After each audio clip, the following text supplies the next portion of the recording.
Bonjour à tous, bienvenue dans cette nouvelle vidéo où je vais parler de l'alignement corps-corps-esprit. Pourquoi je fais mes soins, qu'ils soient énergétiques, qu'ils soient hypnotiques, qu'ils soient sur le corps avec la biorésonance, etc.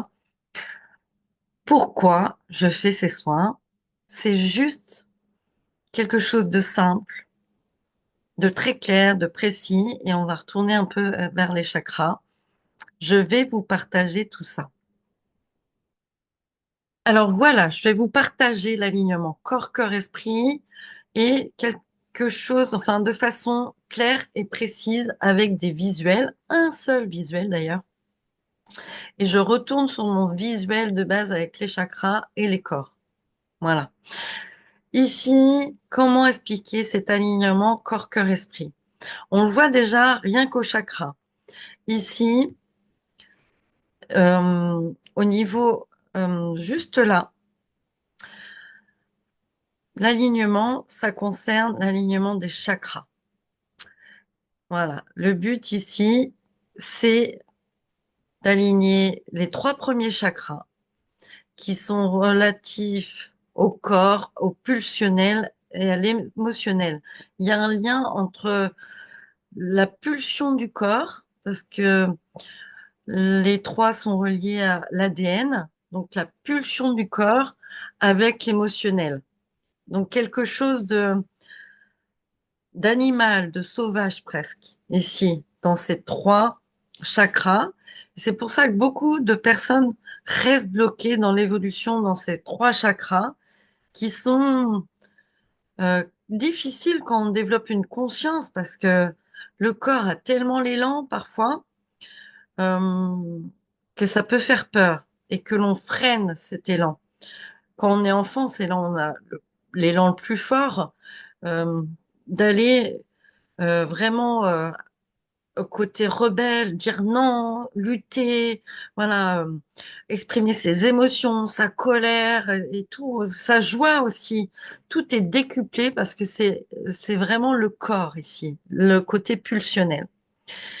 Donc ici, c'est d'aligner ces chakras-là avec le côté émotionnel euh, qui va être plutôt en lien avec ces trois chakras qui correspondent au mouvement primordial dont je vais vous parler à la prochaine vidéo. Je vais vous parler du mouvement primordial. Vous allez comprendre un peu mieux comment on peut transformer les énergies qui arrivent à nous.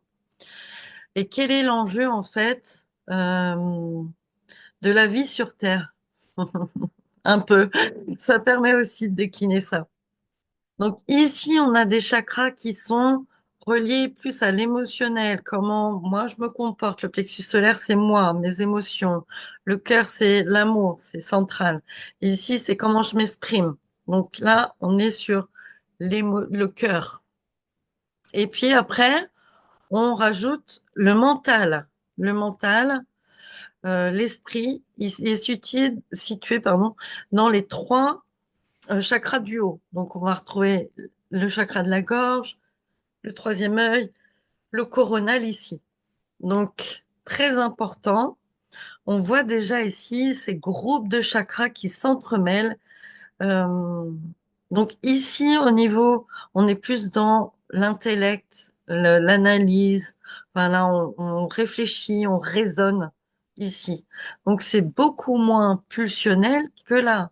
Sauf que comme on l'a vu, dans la partie des chakras. Alors, si vous ne l'avez pas vu, vous pouvez aller voir la vidéo sur l'harmonisation des chakras. Ici, on est dans des chakras plus, euh, plus liés aux apprentissages primaires. Et donc, souvent, il y a des personnes qui peuvent rester bloquées dans ces chakras-là parce que ça peut faire peur. Voilà.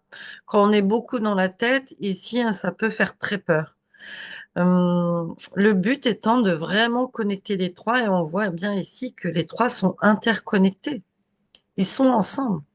Et si les trois sont en harmonie, si les trois sont, on va dire, sur une activité, on va prendre un pourcentage. Si sur 100%, on utilise l'énergie à 30% pour l'esprit, pour le mental, 30% pour l'émotionnel et 30% pour le côté physique, on est en harmonie, c'est génial. Sauf qu'aujourd'hui, dans la société, eh ben, on va peut-être parfois privilégier le mental.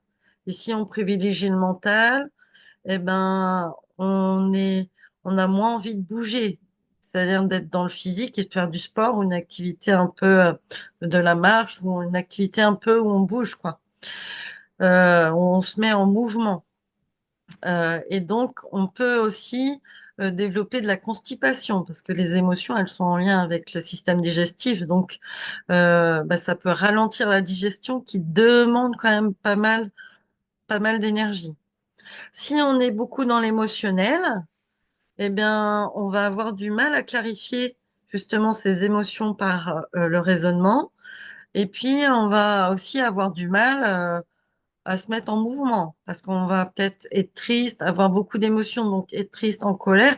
Et donc, on va pas forcément favoriser le mouvement du corps. Si on est beaucoup dans le corps, si on fait beaucoup de sport et on y va à fond et voir au-delà des limites de notre corps, eh ben c'est pareil. On peut avoir des problèmes digestifs et puis constipation, diarrhée, et puis on peut avoir du mal à réfléchir, voilà, à poser les choses dans notre vie. Voilà. Le sport peut être aussi une fuite, c'est-à-dire on fuit quelque chose et le corps produit beaucoup d'hormones euh, du bien-être quand on fait du sport. Il y a une sorte de satisfaction personnelle. Et en fait, tout est une question de dosage. On a besoin, le corps, notre âme, elle a besoin de mouvement. On a besoin aussi de digérer, de prendre le temps de digérer les émotions, de comprendre, de les maîtriser, etc. Pas de les contrôler, de les maîtriser. Et on a besoin aussi euh, de que ce soit clair au niveau de nos pensées, de nos réflexions, etc. Donc, si on arrive à avoir un équilibre entre ces trois centres, on a une harmonie dans le corps qui va nous amener vers notre âme. Voilà. Elle va pouvoir être comment épanouie. Je cherchais le mot épanouie. Elle va pouvoir être épanouie parce qu'il n'y a pas de sang privilégié. Et puis, euh, plus l'esprit travaille pour la prise de conscience de ce qui se passe dans le corps et dans les émotions, et plus on comprend l'âme qui vient vers nous. Et cette âme, elle va pouvoir nourrir le corps et elle va pouvoir l'animer, elle va pouvoir manifester la mission de vie. Ici, je ne sais pas si je l'ai marqué. Non, elle va pouvoir manifester la mission de vie. C'est exactement ça. Donc, c'est vraiment une image globale pour faire la synthèse de euh, pourquoi moi je fais ça dans mes soins, mais pourquoi il y a besoin d'équilibrer ces trois centres. C'est très intéressant. Et eh bien, moi, je t'invite à liker, à commenter, à partager si tu as envie. Merci en tout cas, et puis à une prochaine fois sur le monde de GG. À bientôt.